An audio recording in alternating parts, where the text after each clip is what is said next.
We in America are immigrants, or the children of immigrants. We are one people, but a people welded from many nations and races. People who came to America during a vast migration from Europe to other parts of the world. In this migration, millions of Europeans left their homelands to settle in new countries across the seas. Almost two-thirds of them came to the United States.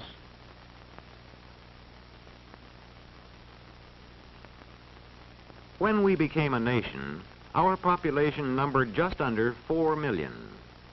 Each symbol here represents 500,000 people. Most of our people were of British origin, but there were also Dutch and many Germans, as well as French, Spanish, a great many Negroes, and others. The era of the Great Migration from Europe began about 1820. During the following 70 years, immigrants came from Western and Northern Europe in growing numbers. The earliest waves brought people from Ireland and Great Britain, from Germany and nearby countries.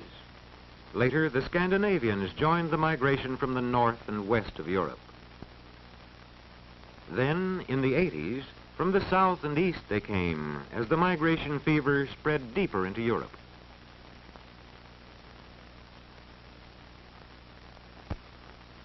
During this period, too, came immigrants from the Orient. The century following 1820 saw Asiatic migration as Chinese and Japanese crossed the Pacific in considerable numbers. They from the Orient settled chiefly in our far west. The flow of immigration reached its peak between 1891 and 1920. During these years, a tremendous movement set in from the countries of Southern and Eastern Europe. Many still came from the north and west, but many more came from Austria-Hungary, Poland, Russia, Italy, and the Balkan Peninsula. But what of the people behind these symbols? What were their motives and hopes?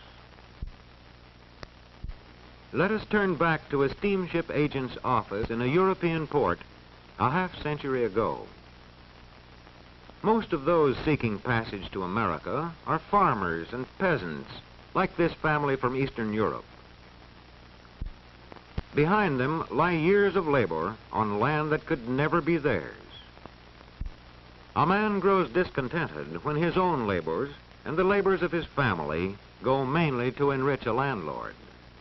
For peasants like these, there is hope of a better life in America across the sea.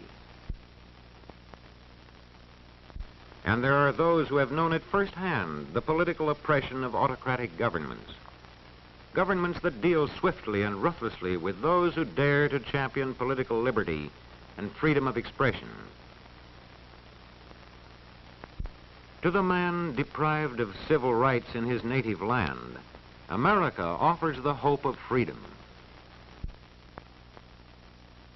And then there are families like this, who have suffered a religious persecution that could drive them from their homes and scorn their right to worship in their own manner.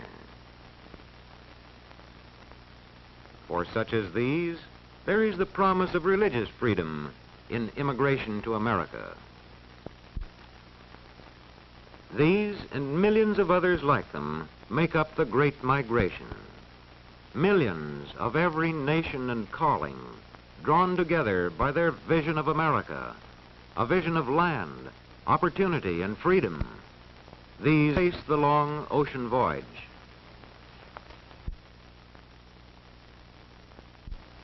Then, immigration gateways like Ellis Island and examination immigration officials.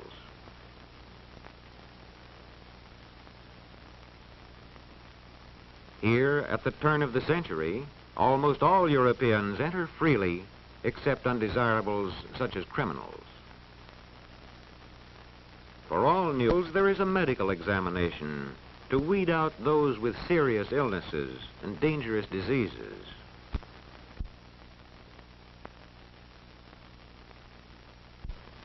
Many are rejected.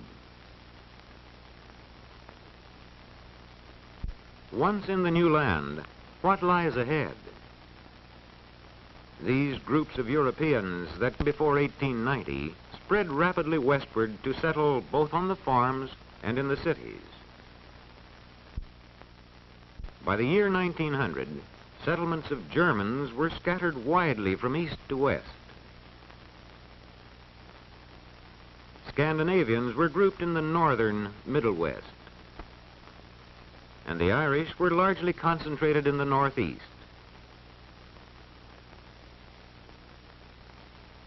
Today, the sons of these immigrants still cultivate the soil that their fathers made their own. And the farming communities and cities founded by these groups are typically American. Here, there is little trace of the old world, though we find these communities still peopled by the children of these immigrants. Most of the immigrants that came after 1890 went into the factories and found their homes in the tenements of America's growing cities. The crowded slums became America's melting pot. Sprawling communities of transplanted peoples living side by side, but still diverse in languages and customs, as diverse as these shop signs that mark the immigrant neighborhoods. These communities posed an urgent question to America. Could these people of many nations become a part of the American way of life? In meeting this problem, many agencies played a part. The churches that preserved traditional ties in the midst of new surroundings.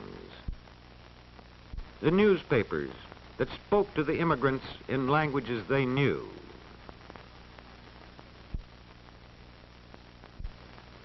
The trade unions that taught them to work together. These and other agencies drew into the larger community the stream of new arrivals. In 1924, a law was passed to restrict immigration from countries outside the Western Hemisphere. By this law, the number to be admitted henceforth was to be in proportion to the national origins of our country's population.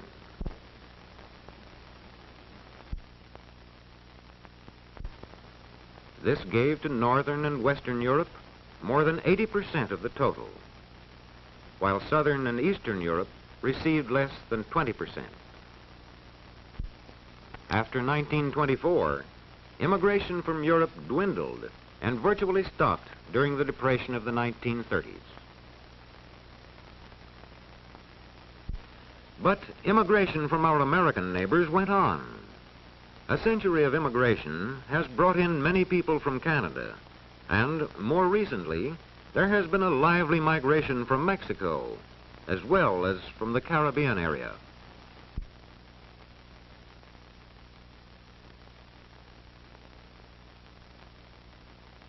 Today, these people of every nation and race have become Americans all, a people still diverse, but sharing common aspirations and drawn together in their common contribution of the skills and talents that have made America a great nation. The school has been a most important influence in the making of Americans. Here, the meaning of our country, its institutions, and its culture reaches the children of every community and race and origin.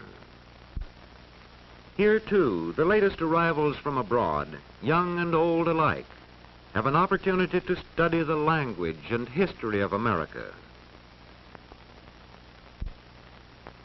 These people are preparing for an important step, admission to citizenship. Here, they come to testify to their fitness to become once and for all a part of the United States of America. Longs the promise of long ago. Send these, the homeless, tempest-tossed, to me. I lift my lamp beside the golden door.